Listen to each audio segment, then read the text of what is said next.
Selamat datang di dunia yang jarang dibicarakan, di mana cahaya tidak selalu membawa kebenaran dan kegelapan menyimpan jawaban yang tak ingin kamu dengar. Di sini kita membongkar sisi tergelap dari pikiran, menentang pemahaman lama, dan membuka pintu ke realitas yang mungkin tidak kamu harapkan. Ini bukan sekadar video, ini adalah perjalanan ke dalam bayangan dirimu sendiri. Pernahkah kamu merasa kosong? Seolah semua hal yang kamu kejar tiba-tiba tidak berarti. Kamu coba bahagia, tertawa, sibuk, tapi di dalam tetap hampa. Dan kamu bertanya, kenapa aku merasa seperti ini? Jawabannya lebih gelap dari yang kamu kira. Filsuf Denmark bernama Søren Kierkegaard menyebutnya the sickness unto death, penyakit menuju kematian. Tapi bukan kematian fisik, ini kematian diri, kematian eksistensial. Rasa kosong yang mulai muncul karena kamu kurang sukses, bukan karena kamu belum menemukan cinta, tapi karena kamu kehilangan makna. Dan yang lebih mengerikan, mungkin makna itu memang tidak pernah ada. Sejak kecil kita diajarkan, kamu harus punya tujuan. Temukan passionmu. Kalau kamu kerja keras, kamu akan merasa puas. Tapi bagaimana jika semua itu hanya ilusi?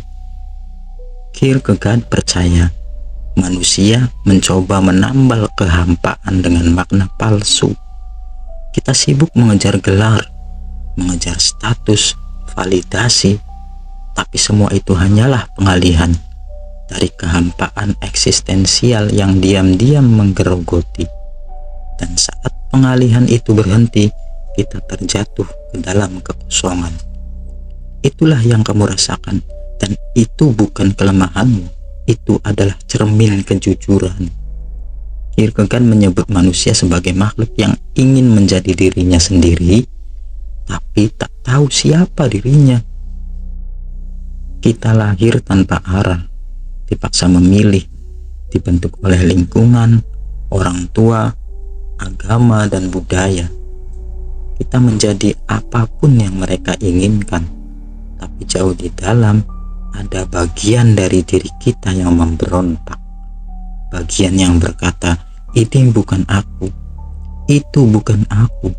Itulah sumber kekosongan itu. Konflik antara diri yang kau tampilkan dan diri yang kau sembunyikan. Dan selama kamu hidup dalam peran, kekosongan itu tidak akan pernah hilang. Kamu bisa menghindar dengan sibuk, dengan hiburan, dengan cinta yang semu. Tapi saat kamu sendiri, sunyi itu berubah jadi cermin. Dan cermin itu memperlihatkan sesuatu yang tidak bisa kamu jelaskan, hanya bisa dirasa. Itulah lubang gelap yang tak berdasar. Dan jika kamu tidak siap menatapnya, kamu akan terus merasa kosong, meski dikelilingi segalanya. Di bagian selanjutnya kita akan menyelami lebih dalam bagaimana eksistensialisme mencoba memberi jawaban, dan kenapa rasa hampa bisa menjadi awal dari kebangkitan yang tak pernah kamu duga. Kamu tidak sendiri. Rasa hampa yang kamu rasakan telah menjadi luka kolektif umat manusia modern. Dan para filsuf, psikolog, bahkan seniman, semua pernah menatap lubang gelap itu. Kierkegaard memulainya dengan pertanyaan, apa makna eksistensi jika tidak tahu siapa kita? Tapi kemudian muncul tokoh lain yang mendorong pertanyaan itu lebih jauh, lebih ekstrim. Namanya Jean-Paul Sartre. Ia berkata, kita terkutuk untuk bebas. Bagi Sartre, kekosongan itu bukan karena kita kehilangan sesuatu, tapi karena tidak ada yang mengisi kita sejak awal. Kita lahir tanpa esensi, tanpa takdir, tanpa makna bawaan. Dan yang lebih menyakitkan, Kitalah yang harus menciptakan makna itu sendiri dari kehampaan. Bayangkan itu, dunia tidak punya arah. Tuhan jika pun ada, diam. Dan kamu adalah satu-satunya yang bisa menentukan hidupmu. Kedengarannya merdeka, bukan?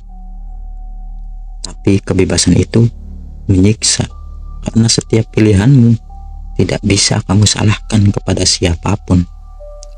Sartre melihat manusia modern berjalan di tengah keramaian, tapi merasa sendirian karena mereka kehilangan pegangan. Dulu, makna ditentukan oleh agama, keluarga, dan komunitas. Tapi sekarang kita punya 1000 pilihan, dan justru karena itu kita kehilangan arah. Kita jadi zombie produktif, kerja, scroll, tertawa, makan, tidur, tapi di dalam sunyi, karena tak ada lagi sesuatu yang benar-benar kita yakini. Eksistensialisme tidak menawarkan pelarian. Tidak ada solusi instan dari kekosongan. Yang ada hanya 2 pilihan. 1, kamu menyangkalnya dan terus berpura-pura hidup. Dan yang kedua, kamu menghadapinya, melihat kehampaan, menatapnya dalam-dalam, dan berkata, aku akan menciptakan maknaku sendiri. Sartre percaya, justru dari kehampaan itulah muncul kebebasan sejati. Tapi itu bukan jalan untuk yang lemah. Itu adalah jalan untuk mereka yang siap hidup tanpa jaminan. Di bagian akhir kita akan masuk ke inti terdalam dari rasa hampa.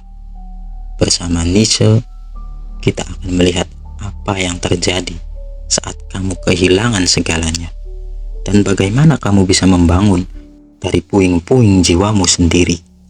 Kita hidup dalam dunia yang memaksa terlihat bahagia, meski jiwa kita perlahan mati. Dunia yang memuja senyum dan mencemooh kejujuran tentang rasa sepi. Nietzsche tidak peduli dengan semua itu. Ia tidak ingin kamu nyaman, ia ingin kamu terbangun. Dan di bagian akhir ini kita akan bicara tentang kebangkitan.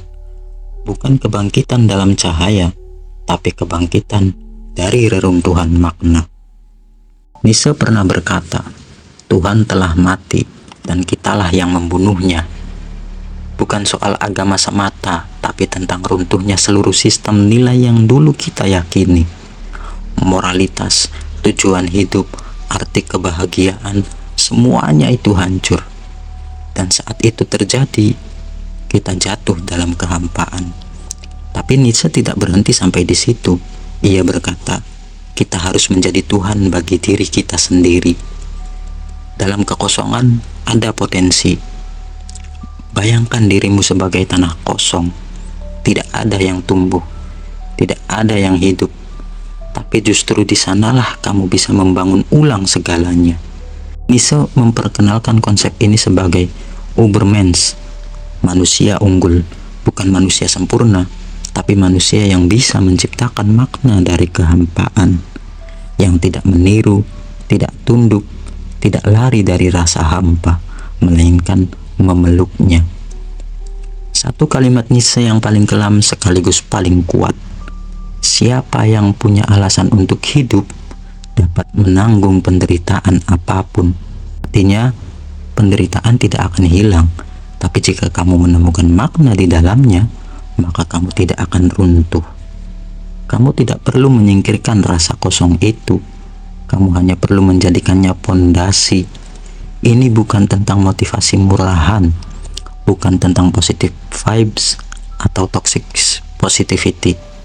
Ini adalah tentang menjadi kuat tanpa menyangkal luka. Nietzsche tidak memintamu jadi bahagia, ia memintamu untuk jadi jujur. Dan dari kejujuran itulah muncul kekuatan. Karena orang yang bisa memeluk kehampaan tidak akan lagi ditaklukkan oleh dunia. Di akhir hidupnya, Nietzsche jatuh dalam kegilaan, tapi ide-idenya terus bertahan karena ia berani mengungkap apa yang orang lain tak sanggup hadapi, bahwa hidup ini tidak punya makna tetap, dan itu bukan kutukan, itu adalah kebebasan.